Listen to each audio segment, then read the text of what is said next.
अहमियत की बात करें अगर, तो इस एक्सरसाइज से एक शॉट लाजमी आएगा पेपर में।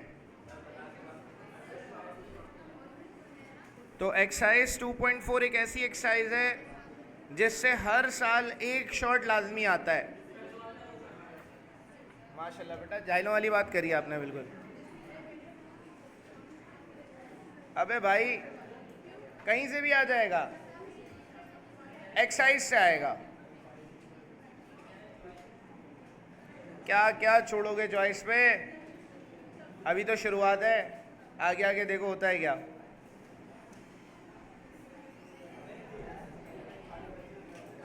बेटा क्वेश्चन नंबर 2 स्टार्ट करेंगे 2.4 का। Without expanding prove each of the following.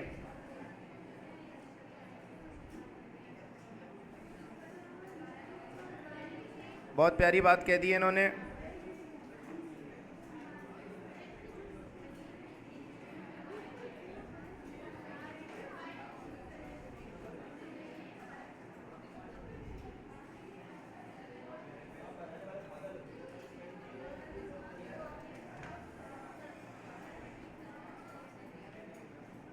और यहां पर सवाल में कहा गया है विदाउट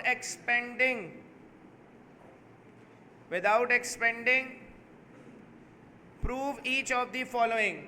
ये एक डिटर्मिनेंट दिया हुआ है, डिटर्मिनेंट को एक्सपेंड नहीं करना, बगैर एक्सपेंड किए प्रूफ करना है कि ये 0 के बराबर है।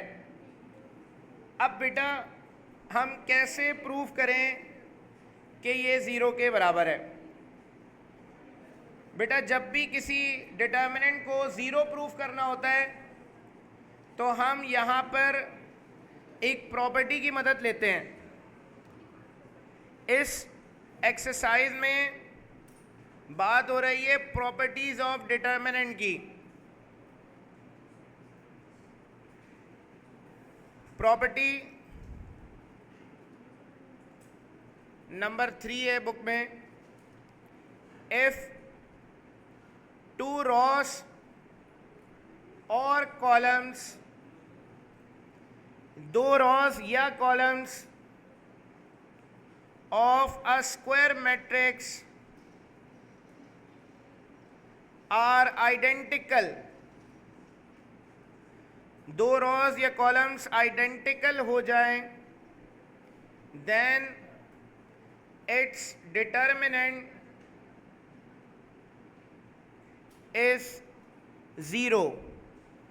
अगर किसी डिटर्मिनेंट में 2 rows एक जैसी हो जाएं, जैसे कि यहां फॉर एग्जाम्पल यहां पर 2 rows एक जैसी हैं, बिल्कुल सेम है, तो इसका डिटर्मिनेंट ऑटोमेटिकली 0 हो जाता है। ये प्रॉपर्टीज ऑफ डिटर्मिनेंट कहती हैं। हमें यहाँ इसको 0 प्रूफ करने के लिए इस प्रॉपर्टी की मदद लेनी है। इस प्रॉपर्टी के लिए हमें 2 rows को एक जैसा बनाना होगा। बेटा प्रॉपर्टीज ऑफ डिटर्मिनेंट कहती है कोई भी रो दूसरी रो के अंदर ऐड या सब्ट्रैक्ट हो सकती है। मतलब यहाँ पर अगर हम बात करें, ये डिटर्मिनेंट दोबारा लिख रहा हूँ मैं,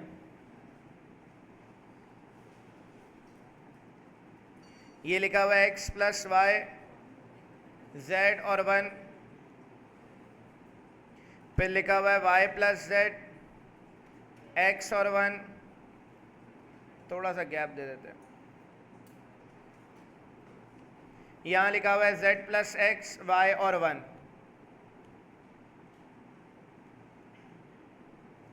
बेटा अगर मैं पहली रॉ को देखूं तो पहली रॉ में लिखा हुआ है x plus y, y plus z और z प्लस एक्स।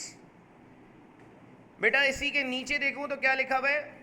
यहाँ पर z लिखा हुआ है, ऊपर क्या चीज़ नहीं है? z नहीं है, तो नीचे z लिखा हुआ है। यहाँ ऊपर क्या नहीं है? तो नीचे x लिखा हुआ है। यहाँ पे ऊपर क्या नहीं है? तो नीचे y लिखा हुआ है। तो आपने करना क्या है, प्रॉपर्टीज ऑफ डिटर्मिनेंट कहती है कि किसी भी रॉ को दूसरी रॉ में ऐड कराया जा सकता है या सब्ट्रैक्ट। आप क्या करेंगे, एडिंग रॉ 2 इन रॉ 1। ये आपके पास पहली रॉ है, ये दूसरी रॉ है और ये तीसरी रॉ है। तो रॉ 2 जो है बेटा, ये है रॉ 2, सेकेंड रॉ ये पूरी रॉ हम ऊपर ऐड कराएंगे। ये नीचे z लिखा हुआ है, z ऊपर ऐड हो जाएगा। नीचे x लिखा हुआ है, ऊपर x ऐड हो जाएगा। नीचे y लिखा हुआ है, ऊपर y ऐड हो जाएगा। प्रॉपर्टीज ऑफ डिटर्मिनेंट कहती है कि रॉ 2 पे कोई इफेक्ट नहीं आएगा, बस क्या होगा कि ये रॉ ऊपर ऐड हो जाएगी। अब ऐड करने से फायदा क्या हुआ, फायदा ये हुआ कि पहली रॉ में x plus y plus z आ गया, यहाँ भी x plus y plus z आ गया, अरेंज कर लिया इसको। यहाँ भी x plus y plus z आ गया। अब बेटा एक रॉ पूरी एक जैसी हो गई है, मतलब इस पहली रॉ में सब जगह x plus y plus z लिखा हुआ है। डिटर्मिनेंट की एक और ख़ास बात यह है कि डिटर्मिनेंट में से हम किसी भी रॉ या कॉलम में से कॉमन निकाल सकते हैं अगर कोई चीज़ कॉमन निकल रही है। तो मैं यहाँ पर देख रहा हूँ, taking common x plus y from R1, जो पहली रॉ है उसमें से x plus y plus z common निकल रहा है। अब बेटा पहली रॉ में से x plus y plus z निकल गया तो क्या बचा, 1। यहाँ से निकल गया और यहाँ पर भी 1 आ गया। z x और y 1 1 और 1 आ गया। अब बेटा क्या हुआ है, दो रॉस क्या हो गई हैं, सेम आ गई हैं। Since 2 rows are identical, then its determinant is 0। तो हमें इसको एक्सपेंड नहीं करना, क्योंकि दो रॉस एक जैसी आ गई हैं तो हम कहेंगे डायरेक्ट इसका डिटर्मिनेंट 0 होगा। तो अब होगा ये कि ये x plus y plus z अपनी जगह पे रहेगा, ये जो पूरा डिटर्मिनेंट लिखा हुआ है ये पूरा डिटर्मिनेंट क्या हो जाएगा, 0, और ये 0 से मल्टीप्लाई होगा, 0x plus y plus z से मल्टीप्लाई होगा तो आंसर 0 आ जाएगा। और हम कह देंगे कि left hand side is equals to right hand side, and prove. 2 के पार्ट 3 में जो लेफ्ट हैंड साइड है इसको कंसीडर किया हमने। लेफ्ट हैंड साइड को देखें तो पहले कॉलम में सब जगह k लिखा हुआ है। तो बेटा टेकिंग कॉमन या k कॉमन फ्रॉम C1, पहले कॉलम में से k कॉमन निकाल लेंगे। जब पहले कॉलम से k कॉमन निकालेंगे तो 1 1 1 आ जाएगा। b b d a a c c d और c plus d a plus d b plus a और b प्लस c।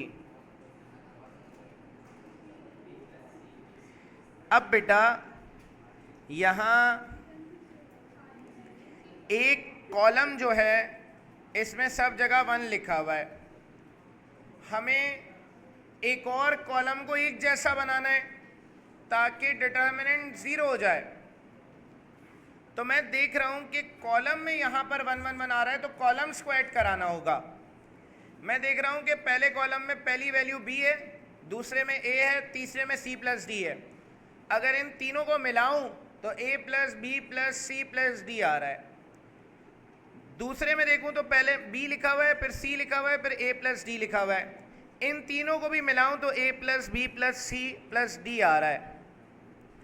तो बेटा यहां पर हमें कॉलम्स को ऐड कराना होगा एक जैसा बनाने के लिए।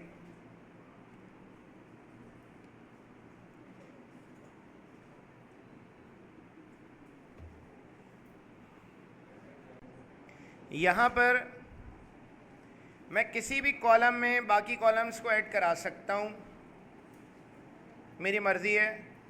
मैं क्या कर रहा हूं, adding C2 and C3 in C4। बेटा C2 मतलब ये कॉलम, C3 ये कॉलम, ये दोनों कॉलम्स को मैं उठाकर इसमें ऐड करा रहा हूं। तो मैंने ये डिटर्मिनेंट एज इट इज लिख दिया, b b d a c c d आ जाएगा।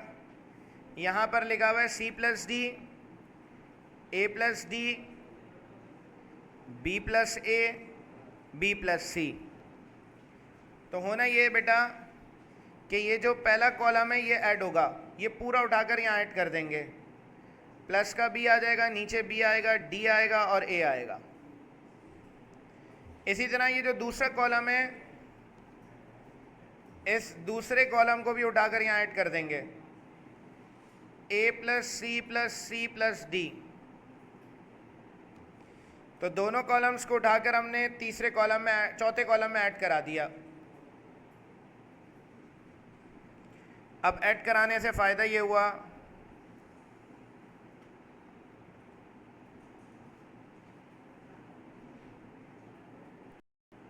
ये आ गया a plus b plus c plus d.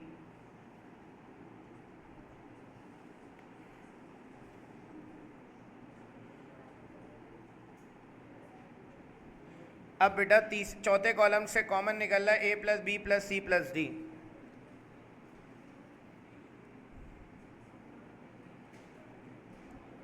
Taking a plus b plus c plus d common from C4। अच्छा एक गलती ये करी, के नहीं लिखा साथ में, वो मैं लिख देता हूँ, वो लिखना शायद भूल गया। यहाँ साथ में के भी आएगा। अब बेटा a plus b plus c plus d common निकाल लिया।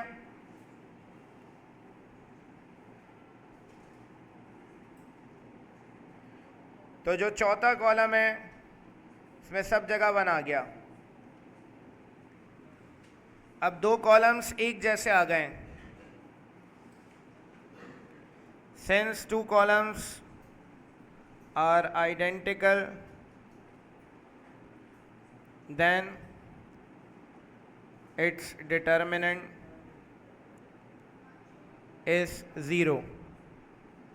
तो डिटर्मिनेंट 0 करना पड़ेगा।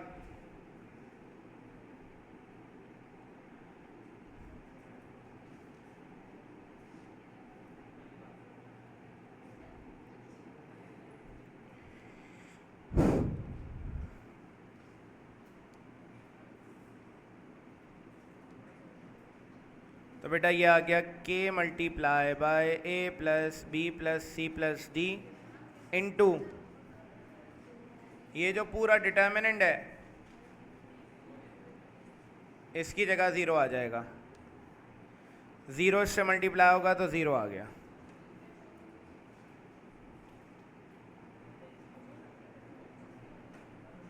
Left hand side is equals to right hand side.